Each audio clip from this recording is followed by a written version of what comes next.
Welcome to EnglishPass Podcast, brought to you from our local studio in Calgary. I'm your host, Samantha, and today we're diving into an exciting topic, discussing philosophy. Whether you're a beginner or intermediate learner, in this podcast, we're helping you level up your English listening and reading skills. And before we get started, let me tell you that the sponsor of this episode is TypeFit, keyboard typing practice and learning service. Today, we're exploring something really interesting, discussing philosophy. This is an exciting subject for English learners because it covers a lot of practical vocabulary and real-world situations. So, let's dive right in.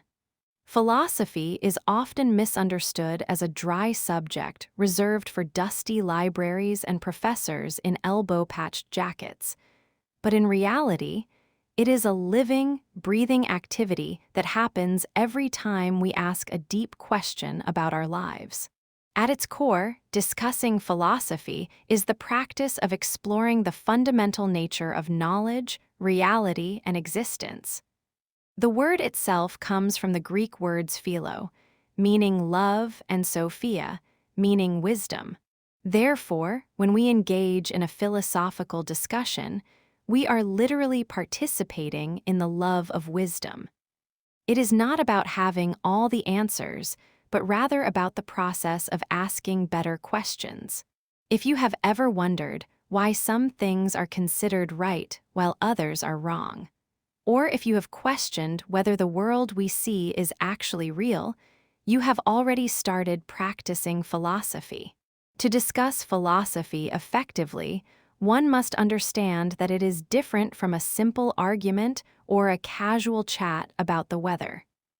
In a philosophical discussion, we use logic, which is the study of correct reasoning. Logic helps us build a bridge from one idea to another without falling into contradictions.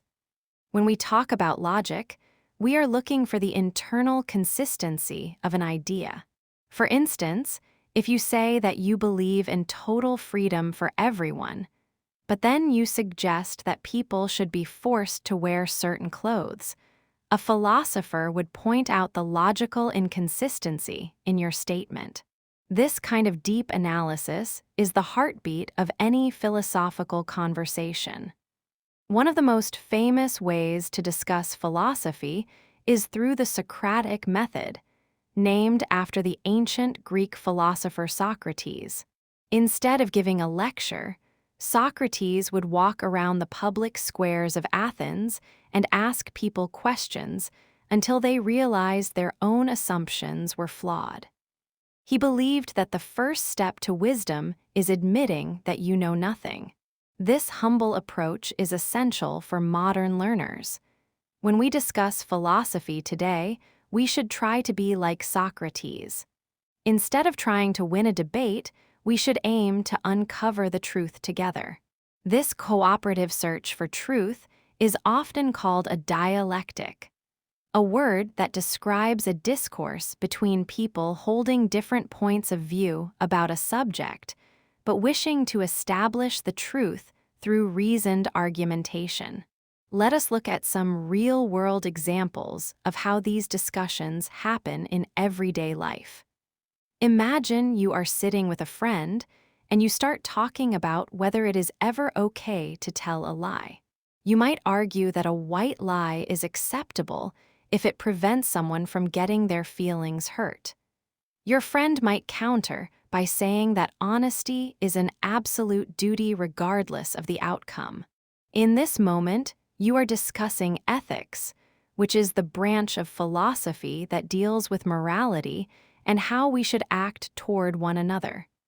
This is not just a theoretical exercise. It influences how you treat your friends, your family, and even strangers on the street. Another common example occurs when we talk about technology, specifically artificial intelligence. You might find yourself in a conversation about whether a computer could ever truly have a soul or a consciousness. This brings us into the realm of metaphysics, the study of the nature of reality and the relationship between mind and matter. If a machine can talk like a human and express feelings, is it alive? Does it deserve rights? When you debate these points, you are grappling with some of the most complex questions humanity has ever faced. You are looking beyond the hardware and software to ask what it actually means to be a person. Consider the common debate over environmental protection versus economic growth. When people discuss whether a forest should be cut down to build a factory that provides jobs, they are engaging in environmental ethics. They are asking whether nature has value in itself, or if its only value is what it can provide for humans. This is a practical application of philosophy that decides the future of our planet. It forces us to examine our values and decide what kind of world we want to leave for the next generation. It is a discussion that happens in government offices and around dinner tables every single day. A very famous philosophical puzzle often used in discussions is the trolley problem. Imagine a runaway trolley is heading toward 5 people tied to the tracks. You are standing next to a lever that can divert the trolley onto another track where only one person is tied down. Do you pull the lever? This scenario is used to discuss utilitarianism, the idea that the best action is the one that results in the greatest good for the greatest number of people. However, others might argue from a deontological perspective, which suggests that certain actions, like killing an innocent person, are inherently wrong regardless of the consequences. By discussing this, we learn a great deal about our own internal moral compass and how we justify our decisions. We also see philosophy in the world of art and beauty. Have you ever stood in front of a painting and wondered what makes it art? Some might say it is the skill of the artist, while others say it is the emotion it provokes in the viewer. This is the study of aesthetics, the branch of philosophy concerned with the nature of beauty and art. When you and your friends argue about whether a movie was a masterpiece or a waste of time, you are practicing aesthetic criticism. You are trying to define a standard for what is good and why it matters. It is also important to mention epistemology, which is the study of knowledge itself. In an age of fake news and internet misinformation, discussing epistemology is more important than ever. We might ask, how do we know what is true? Is seeing really believing? Many people rely on empiricism, the theory that all knowledge is derived from sense experience. For example, you know the sun is hot because you can feel its heat on your skin. But a philosopher might ask if your senses could be deceiving you. Are we living in a simulation like the one depicted in movies? While it sounds like science fiction, questioning the source of our knowledge helps us become more critical and less likely to be manipulated by false information. A common misconception about philosophy is that it is just a matter of opinion where everyone is right. While it is true that there are many different viewpoints, a philosophical discussion requires that those opinions be backed by evidence and reason. It is not enough to say, "I feel this is true." You must be able to explain why you feel that way and how your view holds up against criticism. Another misconception is that philosophy has no practical use. On the contrary, many business leaders and scientists study philosophy because it teaches them how to think clearly, solve problems, and communicate complex ideas. It provides a framework for making difficult choices in high-pressure environments. Culturally, philosophy has taken many forms. In Western traditions, there is a strong focus on individual rights and logical proofs. In many Eastern traditions, such as those found in Chinese or Indian philosophy, there is often a greater emphasis on harmony, balance, and the interconnectedness of all things. When we discuss philosophy across cultures, we gain a wider perspective on what it means to be human. We start to see that while our answers might differ, our questions are often the same. To get better at discussing philosophy, one should practice being an active listener. This means truly trying to understand the other person's point of view before jumping in to disagree. It also involves being comfortable with uncertainty. In most school subjects, there is a right answer at the back of the book. In philosophy, the right answer is often less important than the quality of the journey you took to find it.